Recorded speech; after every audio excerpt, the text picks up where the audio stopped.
Section number 17 में लिखा है rights and duties of partners after change in the firm.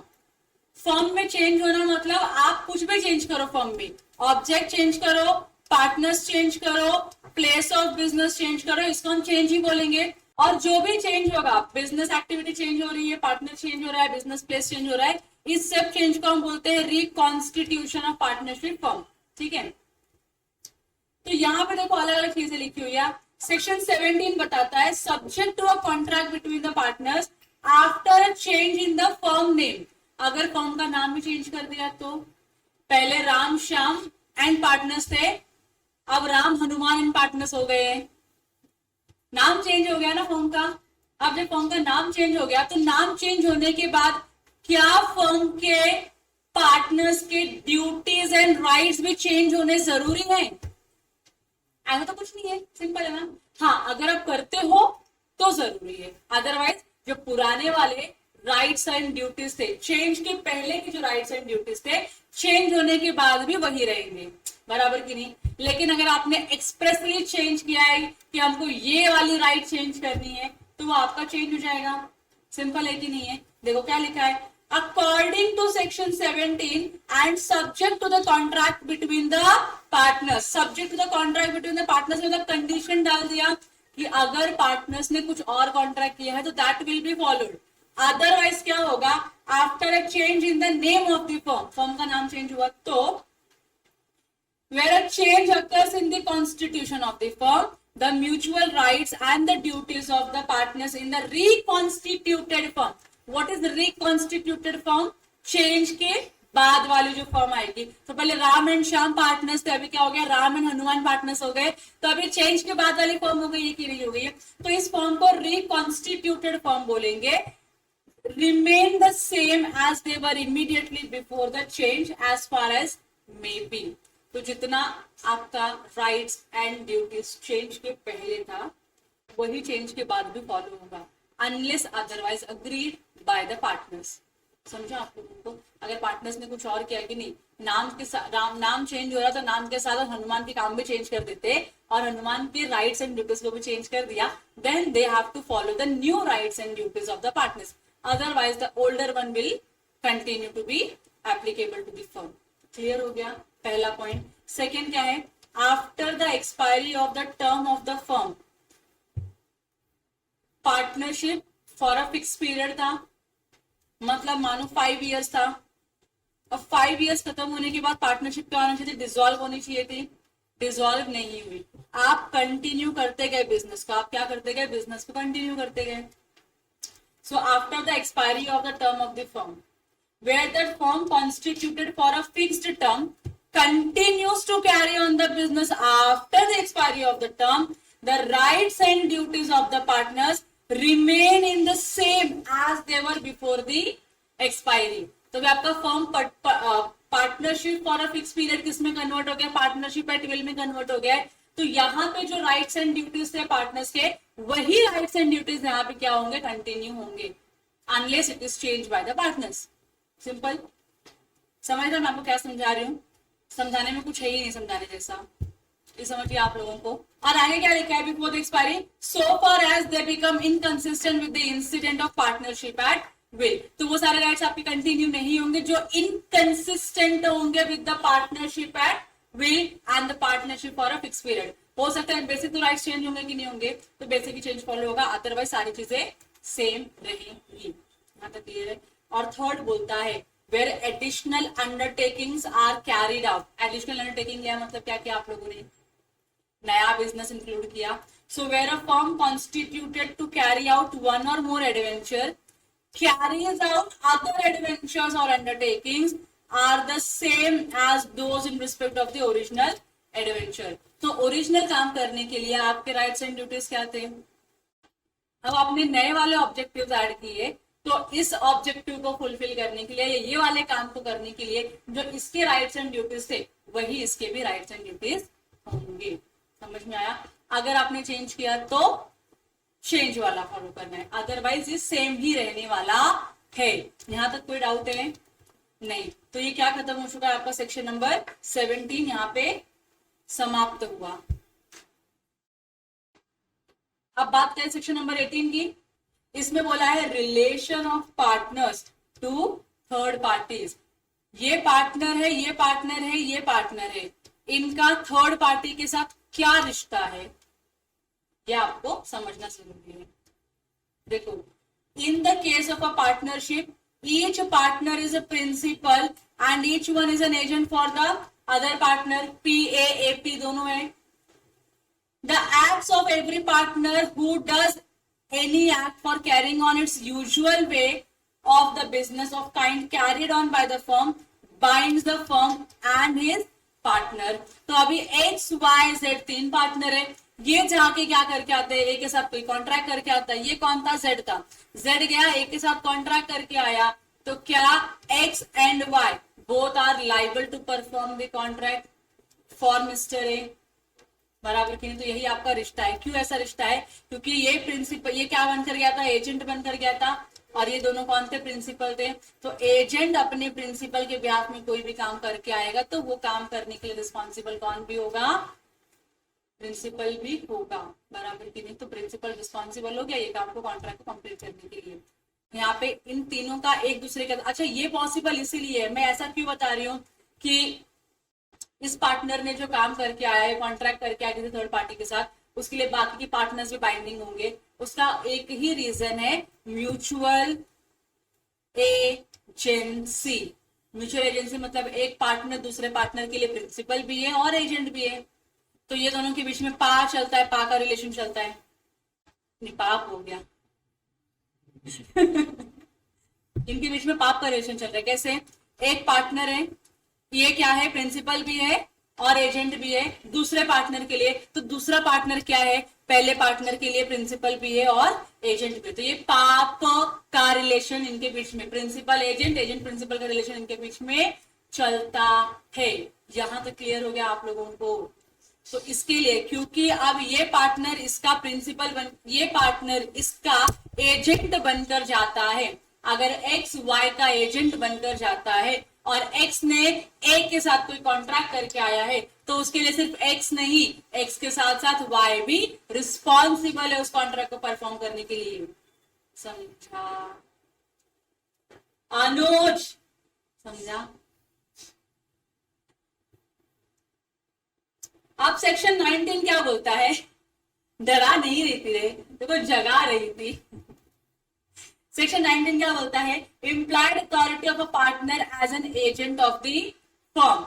अब तो मैं बोल रही हूँ पार्टनर, एक पार्टनर दूसरे पार्टनर का पाप है, प्रिंसिपल एजेंट, एजेंट प्रिंसिपल है। यहां तक क्लियर है। तो क्या पार्टनर्स जो है अपने फर्म के भी एजेंट है क्या? ये फर्म है ना, फर्म की वजह से तो ये लोग पार्टनर बने हैं, तो ये फर्म का एजेंट है क्या ये पार्टनर? Answer is yes. तो ये पार्टनर ने कोई काम किया, क्या फर्म भी उसके लिए रिस्पॉन्सिबल है? आंसर इज यस, बराबर की नहीं। तो ये क्या है, एम्प्लॉयड अथॉरिटी के हिसाब से बोला है। अब बोलते हैं सब्जेक्ट टू सेक्शन 22। अब सेक्शन 22 क्या है, आपको इस पेज के नीचे पढ़ने मिलेगा। तो बोल रहे कि सब्जेक्ट टू सेक्शन 22 मतलब सेक्शन नंबर 22 को मद्देनजर रखते हुए, the act of a partner which is done to carry on in the usual way business of the kind carried on by the firm binds the firm. अगर partner usual business जो partnership form करती है, usual तरीके से जाता है, contract करके आता है, बिजनेस करके आता है, तो पार्टनर ने जो बिजनेस किया है ये बिजनेस फॉर्म के ऊपर भी बाइंडिंग है। दो चीजें होनी चाहिए। दो चीजें क्या होनी चाहिए? यूजुअल बिजनेस,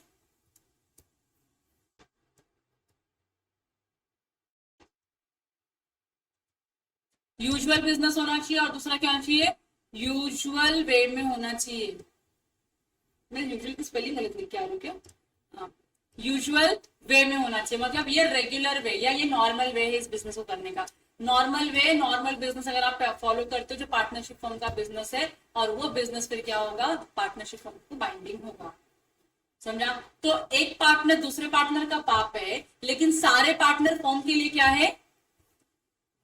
सारे पार्टनर फर्म के लिए क्या है? एजेंट। तो फर्म कौन हो गया? प्रिंसिपल।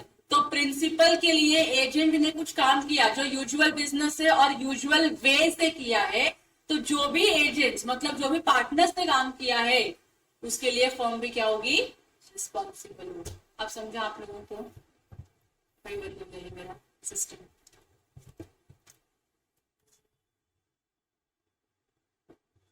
यहां तक क्लियर है।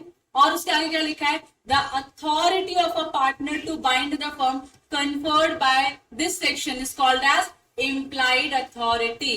तो जो सेक्शन नंबर 19 बोल रहा है वो क्या है, इम्प्लाइड अथॉरिटी है, कि अगर किसी पार्टनर ने यूजुअल वे में यूजुअल बिजनेस कैरी ऑन किया है पार्टनरशिप फर्म का, तो हम बोलेंगे उसने अपनी इम्प्लाइड अथॉरिटी को यूटिलाइज करके बिजनेस किया है। इसके लिए जो पार्टनरशिप फर्म है इज वो जो कॉन्ट्रैक्ट है थर्ड पार्टी के साथ, उस कॉन्ट्रैक्ट को परफॉर्म करने के लिए पार्टनरशिप फर्म क्या होगी, बाइंडिंग होगी, लाइबल होगी। यहां तक क्लियर है आप लोगों को।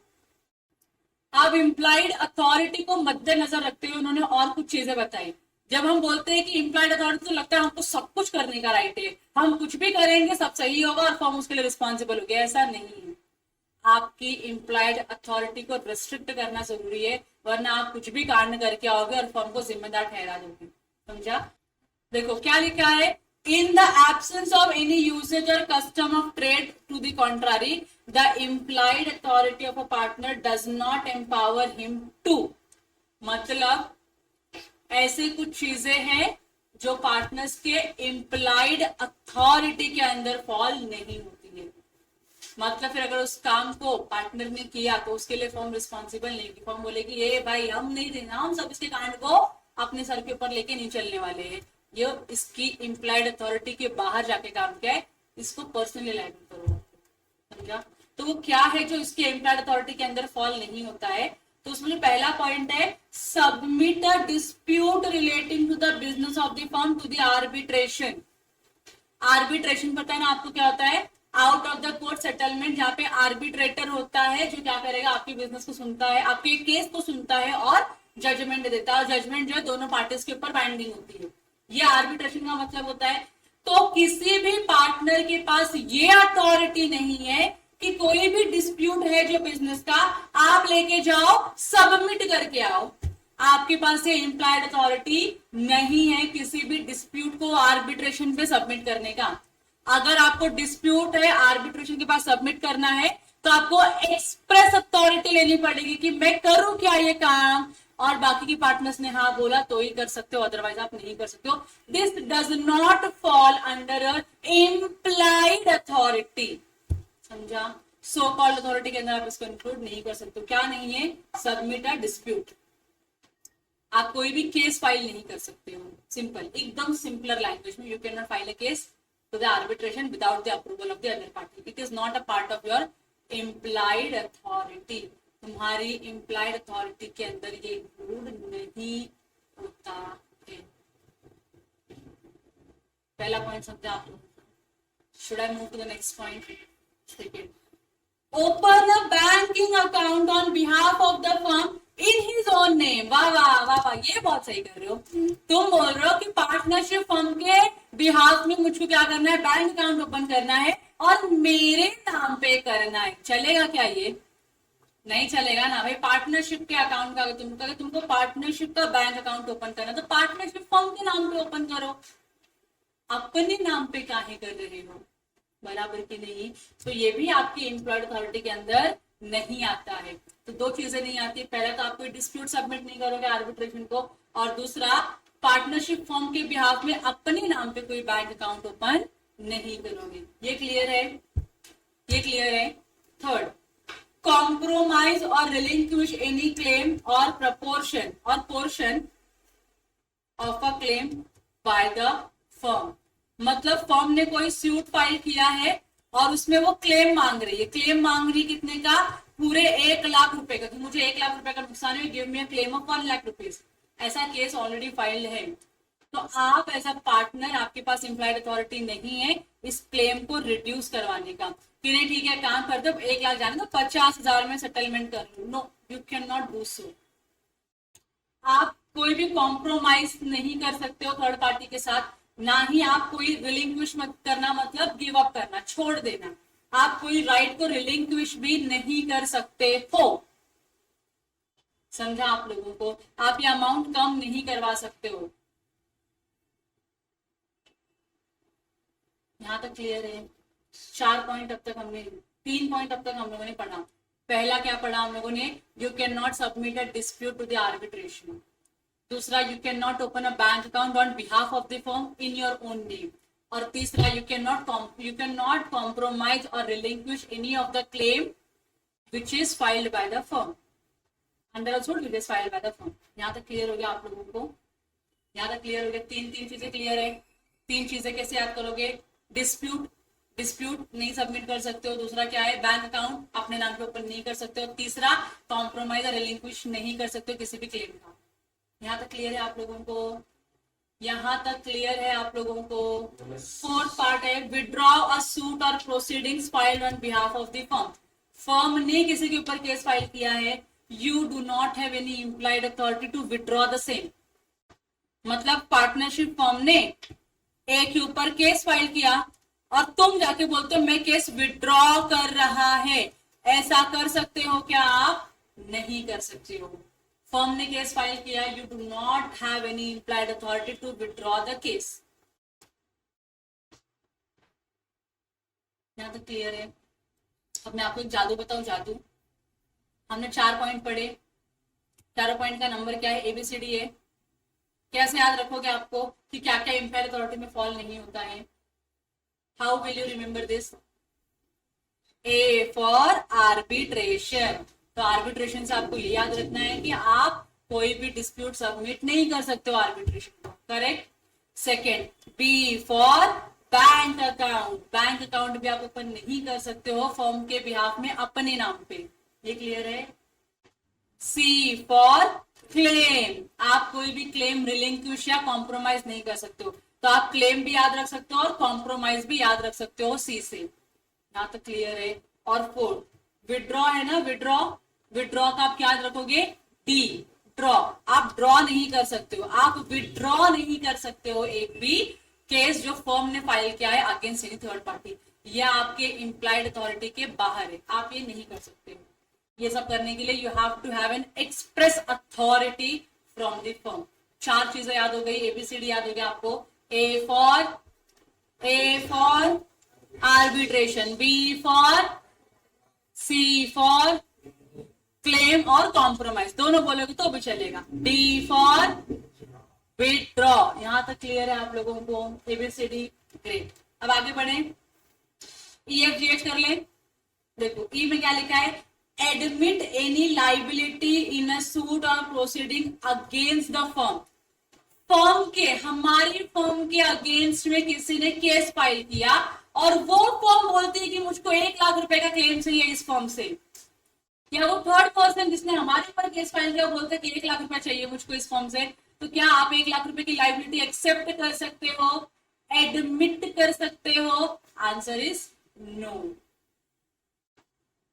समझा मैंने क्या बताया? यहाँ पे क्या है? थर्ड पार्टी ने क्या किया है? फर्म को स्यू किया है। So partner can not admit the liability. Partner उस लाइबिलिटी को एडमिट नहीं कर सकता, एक्सेप्ट नहीं कर सकता। यहाँ तो क्लियर है?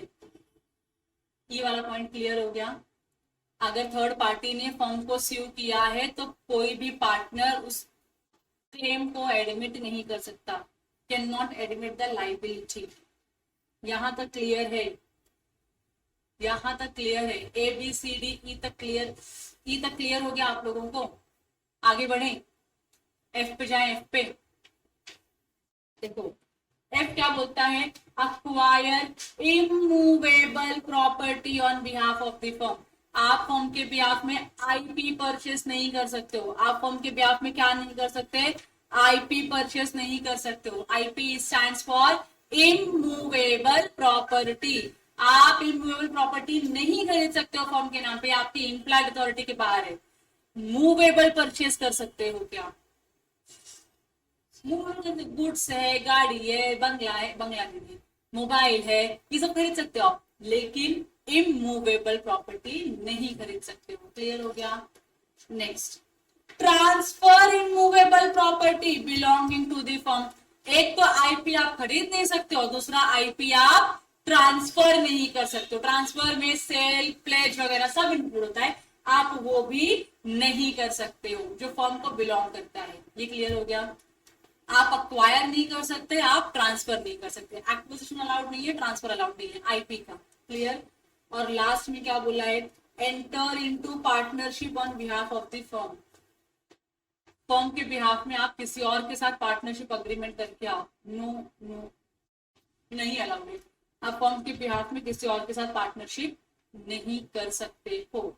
ये 4 रेस्ट्रिक्शन जो है वो अलग वाले हैं। ये क्लियर हो गया आप लोगों को? ऊपर के 4 याद है एबीसीडी से, नीचे के 4 में एबीसीडी नहीं बैठता है, सॉरी ईएफजीएच नहीं बैठता है। तो इसको आपको याद कैसे रखना है? 3 ही पॉइंट है, जनरली देखोगे 3 पॉइंट है। पहला क्या है? आप लाइबिलिटी एडमिट नहीं कर सकते हो। दूसरा क्या है? आईपी आप खरीद दे सकते हो। तीसरा आईपी आप बेच भी ले सकते हो। और फोर्थ क्या है? आप पार्टनरशिप अग्रीमेंट में एंटर नहीं कर सकते हो on behalf of the firm. ये 4 चीजें याद रहेंगे आप लोगों को। ये 4 चीजें याद रहेंगी आप लोगों को, याद रहेंगी। आप लोगों को कुछ याद आता है तो कुछ बन सकता है, अल्फाबेट्स तो आप बना लो, नहीं बन सकता है तो फिर जैसे मैं याद करवा रहा हूँ वैसे याद कर लो। तो ई को मैंने कैसे याद किया था? इनफैक्ट ई लाइबिलिटी, समझा आप लोगों को? ई मैंने कैसे याद किया था? लाइबिलिटी से। तो you can not accept any liability. अगर ई याद कर लेते हो तो एफ जी एच इजी हो जाता है। एफ है एक्विजिशन ऑफ आईपी, जी है ट्रांसफर ऑफ आईपी, और एच क्या है? Enter into partnership. समझा आप लोगों को? तो यहाँ पे आप आईपी, यहाँ पे आप आईपी लिख सकते हो। आईपी आईपी दोनों लेवल 2 आईपी है, और एक क्या है? पार्टनरशिप। पार्टनरशिप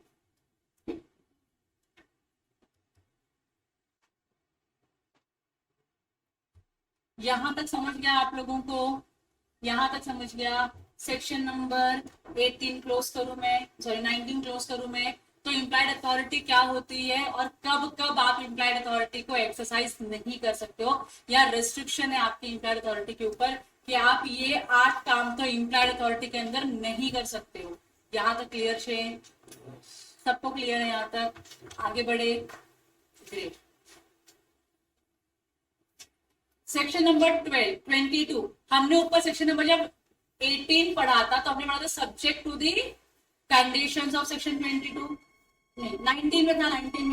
19 में क्या था? Subject to the provision of section 22, बराबर की नहीं? तो अब 22 क्या है वो ये बताता है। अभी हमने 19 में यही पढ़ा था कि अगर पार्टनर ने कोई काम किया जो यूजुअल बिजनेस है, यूजुअल वे से किया, तो फर्म के ऊपर बाइंडिंग है, बराबर की नहीं? फिर उसमें हमने एक्सेप्शन भी पढ़ लिया कि ये सारी चीजें बाइंडिंग नहीं होंगी। ये सारी चीजों में एक्टिविटीज में पार्टनर्स को इम्प्लाइड अथॉरिटी नहीं मिलती है, बराबर की नहीं? तो सेक्शन 22 क्या बताता है? Modes of doing act to bind the firm.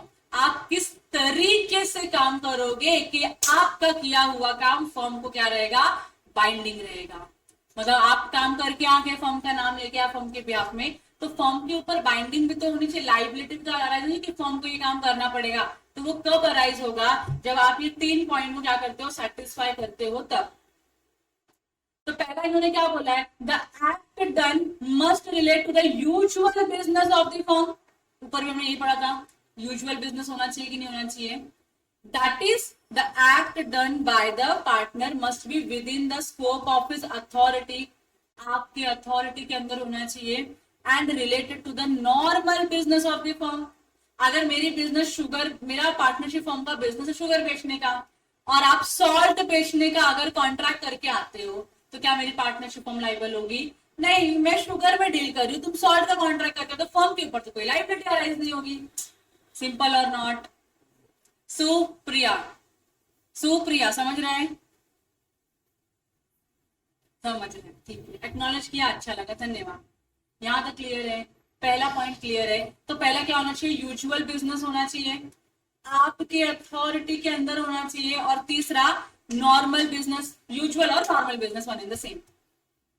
मैं शक्कर बेच रही हूँ, तुम नमक का कॉन्ट्रैक्ट करके आओगे तो मेरे ऊपर बाइंडिंग नहीं है, यहाँ तक क्लियर है आप लोगों को? मैं साड़ी बेचती हूँ, आप कुर्ते का डीलिंग करके आओगे तो मेरे पर बाइंडिंग नहीं है। पहला पॉइंट क्लियर चाहिए। Second, this act is such is done in the normal conduct of the business of the firm.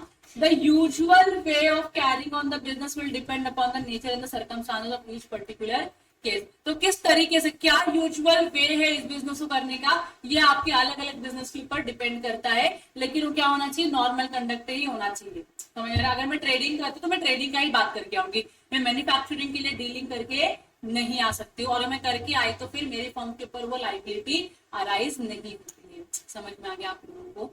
And the third से section number 22, the act to be done in the name of the firm or in any other manner expressing or implying the intention to bind the firm। जो भी आप contract करके आओगे अपने personal नाम पे sign नहीं करके आओगे, वो फर्म के नाम पे ही साइन होके आना चाहिए।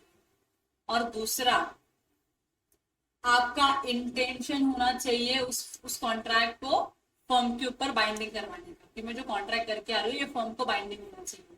अगर दोनों इंटेंशन प्रेजेंट होते हैं तो हम क्या बोलेंगे, ये जो आपने कॉन्ट्रैक्ट किया ये फर्म के लिए बाइंडिंग कॉन्ट्रैक्ट है। तो पहला, यूजुअल बिजनेस होना चाहिए, आपकी अथॉरिटी के अंदर होना चाहिए। दूसरा क्या होना चाहिए, नॉर्मल वे में आपने जो करना चाहिए। और तीसरा क्या है, आपने फर्म का नाम यूज करके वो बिजनेस को किया है, और आपका अगर फर्म का नाम यूज नहीं किया है तो आपका इंटेंशन है फर्म को उस कॉन्ट्रैक्ट के लिए बाइंड करने का। अगर इंटेंशन प्रेजेंट है कि मेरी फर्म ये काम करेगी, मैं ये काम नहीं करूंगी, then definitely your firm will be liable to perform the contract entered into by the partner. समझा मैंने क्या बोला?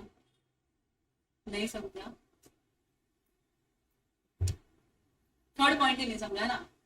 थर्ड पॉइंट क्या बोल रहा है, सेक्शन 22 क्या बोलता है? सेक्शन 22 हमने क्या पढ़ा था ऊपर सेक्शन 19 में, subject to the provisions of section number 22। Section 19 में दो चीजें बताई गई थी, यूजुअल वे में बिजनेस होना चाहिए और यूजुअल बिजनेस होना चाहिए फर्म का, ये दो चीजें होनी चाहिए कि नहीं। तीसरा क्या बोल रहा है, सेक्शन नंबर 22 क्या बोल रहा है, the act to be done, जो आप एक्टिविटी कर रहे हो, जो आप कॉन्ट्रैक्ट करोगे, जो आप अरेंजमेंट करोगे, पार्टनर जो करेगा और जो चाहता है कि वो फर्म को, जो कॉन्ट्रैक्ट है अरेंजमेंट, फर्म को बाइंडिंग होना चाहिए, तो आपको क्या करना पड़ेगा, वो फर्म के नाम पे करना चाहिए। बराबर कि नहीं? मैं इंडिविजुअल कैपेसिटी पे अगर कॉन्ट्रैक्ट करके आती हूँ तो क्या मेरी फर्म लाइबल होगी उसके लिए? नहीं, तो मुझे फर्म का नाम यूज करना पड़ेगा उस कॉन्ट्रैक्ट को बाइंडिंग करने के लिए फर्म के ऊपर। मैं बोलूंगी देखो तेरे नाम पे कॉन्ट्रैक्ट निकलवा के लाया मैंने, उसको तो परफॉर्म करना पड़ेगा अभी। बराबर की नहीं? और इन एनी अदर मैनर, या किसी और तरीके से जहां पे आपका इंटेंशन है फर्म को बाइंड करने का उस कॉन्ट्रैक्ट से। तो आप लिखवा के नहीं लेकर आए हो, लेकिन आपको पता है कि आपकी फर्म वही बिजनेस करते हैं और आप उसी बिजनेस में कॉन्ट्रैक्ट करके आए, तो आप बोलते हो कि मेरी फर्म है ना, कर देगी काम, तुम टेंशन ना लो, शक्कर ही खरीदना ना तुमको, मेरी फर्म बेचेगी तुमको शक्कर।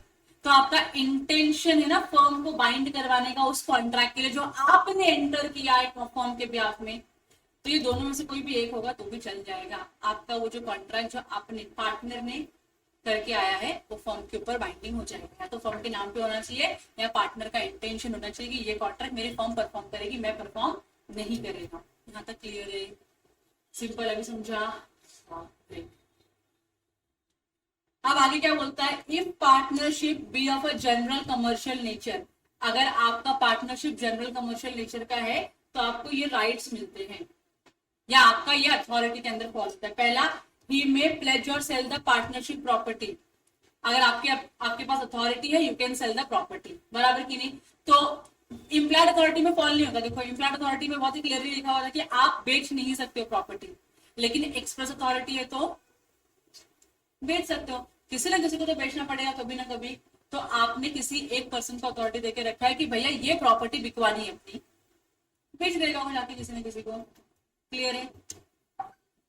सेल भी कर सकते हो, प्लेज भी कर सकते हो। दूसरा क्या है, he may buy goods on account of the partnership, partnership form के नाम पे आप गुड्स भी खरीद सकते हो। अगर मैं डील करती हूँ शुगर में, अगर मैं शुगर में डील करती हूँ तो बेचने के लिए खरीदना पड़ेगा ना, खरीदने के लिए मेरे पास अथॉरिटी होनी चाहिए। तो ये मेरी इम्प्लाइड अथॉरिटी के अंदर आता है, ये मेरी इम्प्लाइड अथॉरिटी के अंदर आता है कि मैं फॉर्म के लिए क्या करूँ, गुड्स को बाय करूँ।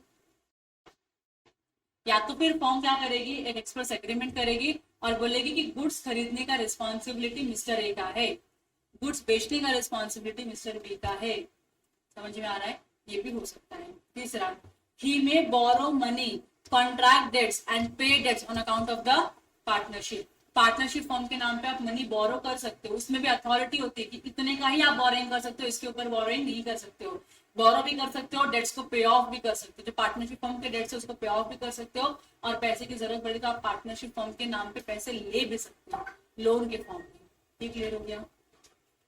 डी क्या बोलता है, he may draw make sign endorse transfer negotiate procure to be discounted promissory note, bill of exchange, check or other negotiable papers in the name and on the account of partnership. तो partnership form के नाम पे आप ये सारी चीजों को accept भी कर सकते हो, ड्रॉ कर सकते हो, एंडोर्स कर सकते हो, ट्रांसफर कर सकते हो, शो करना है कर सकते हो, लेकिन क्या होना चाहिए, पार्टनरशिप फॉर्म के नाम पे होना चाहिए। ये आपकी इम्प्लाइड अथॉरिटी के अंदर आता है। क्या नहीं आता है इम्प्लाइड अथॉरिटी के अंदर, वो ऊपर एक्सक्लूजन में सेक्शन नंबर 19 में दिया हुआ है। ये क्लियर हो गया। अच्छा, जब यहाँ पे प्रॉपर्टी की बात चल रही तो ये मूवेबल होगा कि इमूवेबल होगा, इम्प्लाइड के अंदर इमूवेबल नहीं होगा, खाली क्या होगा, मूवेबल होगा। इमूवेबल क्या है, आपको एक्सप्रेस अथॉरिटी लेनी पड़ेगी। तो बेचना या प्लेस करने वाला मेरे गुड्स है, बेचने की अथॉरिटी होनी चाहिए। मेरे को पता है कि कैल्सी को हम लोग यूज नहीं कर रहे, ये यूजलेस कैल्सी भी बेच सकते हो, बेच सकते हो आराम से, कोई दिक्कत नहीं होती। ये क्या है, मूवेबल प्रॉपर्टी है। हाँ, तो क्लियर हो गया। तो आई बिलीव मैंने आपको ये ABCD वाले पॉइंट क्लियर करवा दिए। प्लेज कर सकते हो या सेल कर सकते हो पार्टनरशिप फॉर्म की प्रॉपर्टी को। दूसरा, पार्टनरशिप फॉर्म के नाम पे आप गुड्स बाय कर सकते हो। तीसरा, आप क्या कर सकते हो, मनी बोरो कर सकते हो या डेट्स को रीपे कर सकते हो फॉर्म के बिहाफ में। और चौथा, आप ड्रॉ कर सकते हो, एंडोर्स कर सकते हो, बना सकते हो, साइन कर सकते हो किसी भी टाइप का प्रोमिसरी नोट फॉर्म के बिहाफ में, अपने बिहाफ में नहीं। ये चार चीजें क्लियर है। तो ये आपके अथॉरिटी के अंदर है। ऊपर के सेक्शन नंबर 19 में जो हमने पढ़ा, that was not into your, उसके लिए एक्सप्रेस अथॉरिटी चाहिए, इम्प्लाइड अथॉरिटी के अंदर फॉल नहीं होता है। यहां तक क्लियर है सबको? Everyone is clear with this much concept? चलो, सेक्शन नंबर 20, 19 के बाद हम 22 पे जंप कर गए थे ना। 20 के बाद क्या बोलता है, 20 बोलता है extension and restriction of partners implied authority. तो किसी भी पार्टनर की इम्प्लाइड अथॉरिटी को आप बढ़ा भी सकते हो, मतलब ऐड करके दे सकते हो कि तेरी इम्प्लाइड अथॉरिटी के अंदर फॉल होता है, या आप उसकी अथॉरिटी को कम भी कर सकते हो। ये पार्टनर्स के ऊपर है। So the implied authority of a partner may be extended or restricted by a contract between the partners. Contract करके आप इसको रेस्ट्रिक्ट कर सकते हो। And under the following condition, restrictions imposed on the implied authority of a partner by agreement shall be effective against the third party. Third party के लिए क्या होगा, ये इफेक्टिव हो जाएगा। मतलब अगर मैंने किसी पार्टनर को कोई काम करने के लिए रोका है और वो पार्टनर फिर भी जाके बाहर काम करता है, तो थर्ड पार्टी को उस कॉन्ट्रैक्ट का कोई बेनिफिट नहीं मिलेगा। समझ में आया आप लोगों को? यही इसका मतलब है। तो इसमें दो चीजें होती है, अगर थर्ड पार्टी को उस रेस्ट्रिक्शन के बारे में पता है फिर भी थर्ड पार्टी कॉन्ट्रैक्ट करती है, तो कॉन्ट्रैक्ट बाइंडिंग होगा क्या, वैलिड होगा क्या? नहीं, आपने अपने अथॉरिटी के बाहर जाके किया। अगर थर्ड पार्टी को नहीं पता है कि वो जिससे डील कर रही है उसके पास अथॉरिटी है या नहीं है, फिर भी थर्ड पार्टी को उस गुड्स का, उस कॉन्ट्रैक्ट का कोई बेनिफिट नहीं मिलेगा। ये समझ में आया आप लोगों को? क्योंकि उन्होंने बोल दिया ये इफेक्टिव हो जाएगा थर्ड पार्टी के अगेंस्ट में। तो थर्ड पार्टी को पता है इसके रिस्ट्रिक्शन के बारे में या रिस्ट्रिक्शन के बारे में नहीं पता, उसको कोई मैटर नहीं करता है। जो बोला है आपके रिस्ट्रिक्शन के बाहर है फिर भी आप जाके काम करते हो, आपके अथॉरिटी के बाहर है फिर भी आप जाके काम करते हो, तो उस सिनेरियो में वो जो कॉन्ट्रैक्ट आपने किया थर्ड पार्टी के साथ, थर्ड पार्टी के ऊपर बाइंडिंग नहीं होगा, न फॉर्म के ऊपर बाइंडिंग होगा, वो कॉन्ट्रैक्ट कैंसिल करना पड़ेगा। क्लियर हो गया? अब सेक्शन नंबर 21 बोलता है partners authority in an emergency. Emergency में हम पार्टनर की अथॉरिटी को रेस्ट्रिक्ट करके नहीं रख सकते हैं, we have to extend it. कितना एक्सटेंड करना है, जिससे आप पार्टनरशिप फॉर्म के जो भी प्रॉपर्टीज है उसका लॉस ना हो, उतना आपको क्या करना है, उसको एक्सटेंड करना है। तो सेक्शन 21 बोलता है a partner has authority in an emergency to do all such act. आपको हर एक चीज करने का अधिकार है जिससे आप क्या करोगे, फॉर्म को लॉस होने से प्रोटेक्ट करोगे। तो फॉर्म को लॉस होने से प्रोटेक्शन प्रोवाइड करने के लिए जितनी भी एक्टिविटी आप कर सकते हो इमरजेंसी के सिचुएशन में, वो सब करने का आपके पास पावर है। समझा यहाँ पे? would be done by as it would be done by a person of the ordinary prudence in his own case acting under the similar circumstances and such acts binds the firm। Clear है यहाँ तक? इसमें example देने की जरूरत तो मेरे ख्याल से नहीं है। पार्टनरशिप फर्म है, आग लग रही है बिजनेस में, देख रहा हूँ मैं आग लग रही है, मेरे पास अथॉरिटी नहीं है गुड्स को दुकान से बाहर निकालने की, नहीं निकालू गुड्स में, निकालना चाहिए ना, नहीं तो वो अंदर रहेंगे तो डिस्ट्रॉय हो जाएंगे। अच्छा मैंने गुड्स निकाला, गुड्स निकाल के मैंने दुकान के सामने रखा, तो जलना है तो जल सकता है, लपटों में लग के जल सकता है, कोई दिक्कत नहीं है, चलेगा क्या ऐसा? नहीं। तो मुझे ट्रांसपोर्टर को बुलाना पड़ेगा, मेरी अथॉरिटी के बाहर है लेकिन बुलाना पड़ेगा मुझको, क्योंकि गुड्स को प्रोटेक्ट करना है। ट्रांसपोर्टर को बुलाया, गुड्स को लोड किया, चार्जेस लगेंगे कि नहीं? आग बुझाने के लिए फायर ब्रिगेड को बुलाना पड़ेगा, बराबर की नहीं? तो नहीं बुलाऊ मैं, लगने दो आग, जलने दो बिल्डिंग, क्या ही फर्क पड़ रहा है, ऐसा होगा क्या? नहीं। तो आपको सेव करना पड़ेगा उसको, तो आप फायर ब्रिगेड को बुलाओगे, उसके जो भी पैसे होंगे अगर आपने पे किया रहेगा तो अपने आपको इंडिपेंडेंट करना, समझा? तो इमरजेंसी के सिचुएशन में you have all the authority to do all the necessary acts through which you can protect the firm from the loss. और वो सारे कॉन्ट्रैक्ट जो आप उस टाइम पे करोगे इमरजेंसी में, सबके सब क्या होंगे? बाइंडिंग होंगे पार्टनरशिप फर्म को। तो फायर ब्रिगेड को बुलाया, फर्म को पैसे देने होंगे, ट्रांसपोर्टर को बुलाया, फर्म को पैसे देने होंगे। अब अगला सेक्शन है सेक्शन नंबर 23। 22 ऑलरेडी पढ़ लिया था, 19 20 अभी पढ़ लिया। 23 क्या बोलता है? Effect of admissions by a partner. पहले तो पार्टनर जो होगा, जो एडमिटिंग पार्टनर है, उसको एडमिट करने के लिए सारे ही पार्टनर्स का क्या होना चाहिए? कंसेंट होना चाहिए। बिना सारे पार्टनर के कंसेंट के आप पार्टनर को एडमिट नहीं कर सकते हो। फिर माइनर को भी एडमिट करना होगा तो भी हर पार्टनर का क्या लगेगा? आपको कंसेंट लगेगा। अभी पार्टनर आया तो अब आपके इफेक्ट क्या होगा? पार्टनरशिप फॉर्म पे क्या इंपैक्ट होगा? रिकॉन्स्टिट्यूशन माना जाएगा, बराबर की नहीं? पार्टनर आ गया तो रिकॉन्स्टिट्यूशन हो गया ना फॉर्म का, नाम चेंज करो और एक्सवाइजेड चीजें करनी पड़ेंगी आपको। क्लियर है? Section 23 says an admission or representation made by a partner concerning the affairs of the firm is an evidence against the firm if it is made in the ordinary course of the business। तो अगर जो भी partner जिसका admission हुआ है, जो अपने आप को रिप्रेजेंट करता है पार्टनर बाय होल्डिंग आउट, उसने जो भी ट्रांजैक्शन किया रहेगा वो भी क्या रहेगा? फर्म के ऊपर बाइंडिंग रहेगा, अगर उसने ordinary course of business conduct किया है तो। एग्जाम्पल दिया है, एग्जाम्पल दिया है, ये एग्जाम्पल आप लोग प्लीज पढ़ो। पढ़ा? समझा? डाउट है? आगे बढ़े फिर। देखो सेक्शन 24 क्या बोलता है? Effect of notice to acting partner. Who is an acting partner? Who is an acting partner? जो एक्टिवली पार्टिसिपेट कर रहा है, दैट मीन्स एक्टिव पार्टनर की बात चल रही है। और इसका एक नाम क्या था? ऑस्टेंसिबल। ऑस्टेंसिबल के ऑब्स्टेंसिबल? ऑस्टेंसिबल है ना, वही तो बता रही।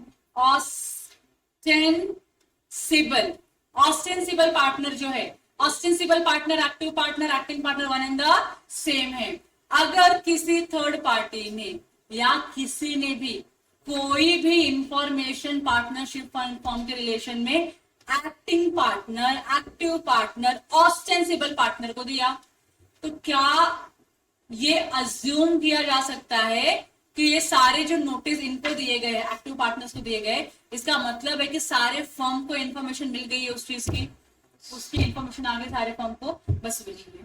Notice to acting partner, notice to acting partner is equal to notice to the firm, समझा? लेकिन ओनली इफ कब होगा ये?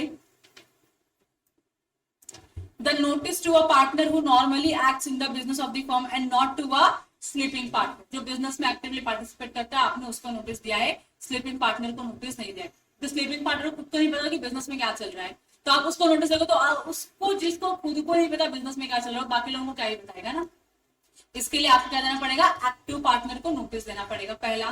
दूसरा क्या बोला है? Notice is given on the matters relating to the affairs of the firm. Firm के बिजनेस के रिलेशन का नोटिस दिया आपने। अगर वाई एक पार्टनर है, वाई एक एक्टिव पार्टनर है, एक्टिव पार्टनर को आपने उसकी पर्सनल लाइफ के रिलेशन में कुछ नोटिस लाके दिया, तो क्या ये फर्म को मान लेंगे कि पूरे फर्म को नोटिस मिल गई है? पर्सनल है ना उसका मैटर, पर्सनली रखो उसको, बिजनेस में इंक्लूड ना करो। ये क्लियर हो गया आप लोगों को? तो ये क्या होना चाहिए? बिजनेस, जो आपकी फर्म का बिजनेस है उसके रिलेशन में ही होना चाहिए मैटर, नोटिस का मैटर। और तीसरा उन्होंने क्या बोला है? Notice should not be given in case of a fraud on the firm committed by or with the consent of that partner। जिसके कंसेंट से फ्रॉड हुआ है, या जिसने फ्रॉड किया है उसको notice they, do you think वो नोटिस सबको बताएगा कि मैंने फ्रॉड किया होगा ऐसा, या मैं फ्रॉड करने की चाहत रख रहा हूँ, या मेरी इच्छा है फ्रॉड करने, बताइएगा किसी को? नहीं। अगर आपको लगता है कि नहीं ये पार्टनर है शायद फ्रॉड कर रहा है, तो जो दूसरा पार्टनर है कोई थर्ड पर्सन, उसने क्या किया, एक नोटिस भेजा, और जो फ्रॉड करने की इच्छा रख रहा है, जो फ्रॉड कर रहा है, जो असिस्ट कर रहा है फ्रॉड करने में, उसको ही नोटिस दोगे तो वो क्या करेगा, उस नोटिस को टेयर कर देगा, फाड़ेगा और डस्टबिन में डाल देगा, किसी को बताएगा ही नहीं ना। तो आपको नोटिस किसको देना है, उस पार्टी को देना है जो नॉन फ्रॉडुलेंट पार्टी है, जिसका अटेंशन जिसका जरा भी इंटेंशन नहीं है फॉर्म के साथ फ्रॉडुलेंट एक्टिविटी करने का, और वो पार्टनर एक्टिव होना चाहिए। समझ में आ गया? अगर आप 3 कंडीशन सेटिस्फाई करते हो तो हम बोलेंगे हाँ, आपने अगर नॉर्मल एक्टिंग पार्टनर को नोटिस दिया है तो ये नोटिस सारे फॉर्म को मिल चुकी है, ऐसा अज्यूम कर लिया जाएगा। क्लियर है यहाँ तक? यहाँ तक सबको क्लियर है? तो सेक्शन नंबर 24 जो है अपना हुआ खत्म। अब इसके आगे सेक्शन नंबर 25 से 27 की बात करते हैं, लाइबिलिटीज ऑफ पार्टनर्स की। अब ये जो है ये हम पढ़ेंगे एक शॉर्ट ब्रेक के बाद।